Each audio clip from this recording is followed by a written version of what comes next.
खबरें तफसील से। पूर्वांचल पहुंचे पीएम मोदी ने गोरखपुर में 3 बड़े प्रोजेक्टों का इफ्तिताह किया।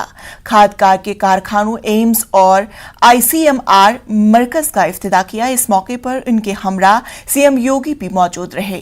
पीएम मोदी ने अवामी रैली से खिताब करते हुए कहा कि एम्स और खाद के कारखाने के इफ्तिताह से अवाम को राहत मिलेगी। उन्होंने योगी सरकार के कामों की तारीफ की। पीएम ने कहा कि जब डबल इंजन की सरकार होती है तो तरक्याती कामों में तेजी होती है। पीएम ने कहा कि गोरखपुर तरक्की का मरकज बनता ही जा रहा है।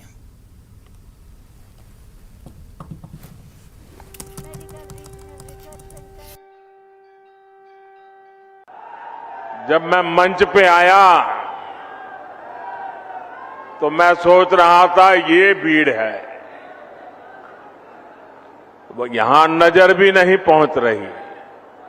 लेकिन जब उस तरफ देखा तो मैं हैरान हो गया, इतनी बड़ी तादाद में लोग। और मैं नहीं मानता हूं शायद उनको दिखाई भी नहीं देता होगा, सुनाई भी नहीं देता होगा। इतने दूर दूर लोग झंडे हिला रहे हैं। मैं यूपी के लोगों को बहुत बहुत बधाई देता हूं। साथियों, गोरखपुर में फर्टिलाइजर प्लांट का शुरू होना, गोरखपुर में एम्स का शुरू होना अनेक संदेश दे रहा है। जब डबल इंजन की सरकार होती है तो डबल तेजी से काम भी होता है। जब नेक नियत से काम होता है तो आपदाएं भी अवरोध नहीं बन पाती।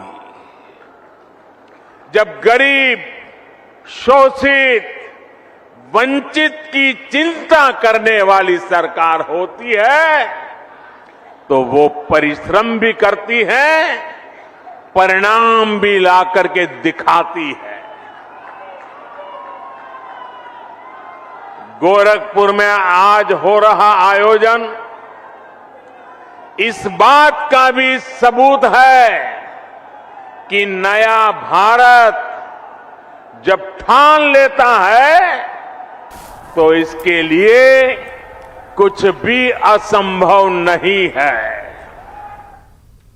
वहीं समाजवादी पार्टी पर तनकीद करते हुए कहा कि